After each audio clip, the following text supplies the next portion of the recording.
नमस्कार दोस्तों, सबसे पहले इस वीडियो को देखने वाले सभी दर्शकों को इस चैनल पे स्वागत है। दोस्तों, आज हम इस वीडियो में आप लोग को बताने वाले हैं भोजपुरी अभिनेत्री अनीसा पांडे जी के बारे में सब कुछ। तो दोस्तों, वीडियो में अंत तक बने रहिएगा। दोस्तों, अनीसा पांडे 2017 से भोजपुरी इंडस्ट्रीज में काम कर रही है और इन 3 सालों में उनकी बहुत सारे गाने हिट हुए हैं, जैसे लहंगा लखनऊ हुआ, लहंगा लाल हो गई, तोहरा दुअरा पर बाजत हुई डीजे, और भी बहुत सारे गाने हैं जो 100 से 200 मिलियन तक व्यूज़ मिले हैं।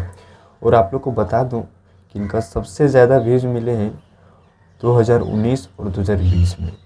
अब दोस्तों, बात कर लेते हैं अनीसा पांडे का एज कितना है और इनका शादी हुआ है या नहीं। तो आप लोग को बता दूं कि इनका एज 20 साल है और ये अभी कुंवारी है।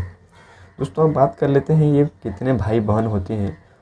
तो आप लोग को बता दूं कि ये 2 बहन हैं और 1 भाई है, जो आप लोग को स्क्रीन पे दिख रहा होगा। तो दोस्तों, आज के लिए इतना ही। मिलते हैं अगली वीडियो में, तब तक के लिए जय हिंद। और दोस्तों, अगर हमारे चैनल को सब्सक्राइब नहीं किए हैं तो सब्सक्राइब कर लीजिए और बेल आइकन को भी दबा दीजिए ताकि आपको इसी तरह का वीडियो सबसे पहले मिले। तो चलिए दोस्तों,